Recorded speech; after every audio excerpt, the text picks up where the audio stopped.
is Niki Hankins, and I'm helping my friend Susan spread the word about her exceptional exit plan.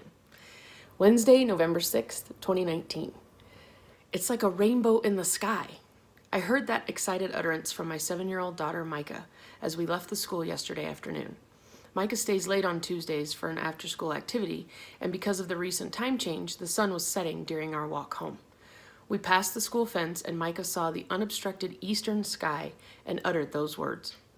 I do not know that I have ever really looked at the eastern sky at sunset. I usually look westward. The eastern sky was breathtakingly beautiful. The soft pinks, yellows, and blues made a pastel vision that was a joy to behold. We stood for a moment to soak in the beauty. As we walked home, she insisted we stop at our mountain viewing spot because her sister took her to school instead of me, and we had not viewed the mountains together that day. Mika constantly reminds me to stop and look at the beauty around me. The past few weeks, we have been crunching leaves as we walk home from school. I remember the day a tiny Mika discovered crunchy leaves. Mika was 2, and we were walking in the street in front of our house when she walked into a pile of fallen leaves. Tiny Mika stopped when she heard the noise of the crunching leaves. She took a step, heard the noise, and stopped again. Mika repeated this a few more times and then joyfully danced around the pile of leaves, enjoying the noise she could create. Mika still experiences the same level of joy crunching leaves now as she did then. During the past few weeks, Mika has run back and forth through the leaves, blown along the edges of the streets. She makes me roll through the leaves so I can crunch leaves also. Mika makes her leaf angels in neighbors' yards. She throws armfuls of leaves in the air to rain back down on her. I wish Mika would never lose the joy and wonder of crunchy leaves.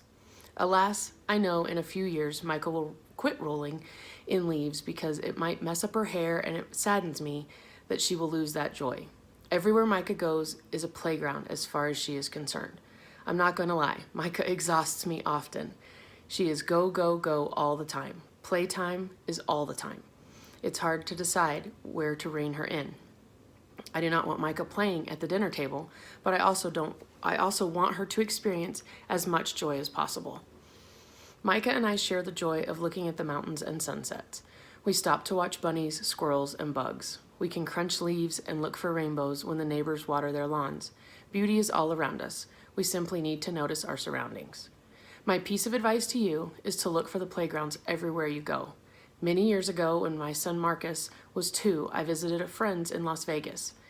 One of my friends had played in the arcade at Excalibur with Marcus and me, and he helped me take Marcus to our prizes back to my room. Marcus was carrying a plastic sword, and my friend was carrying the scabbard, and they were sword fighting as they walked down the hall. A woman walking toward them commented, "Some people should control their children." My friend looked at her and replied, "Some people should enjoy their children."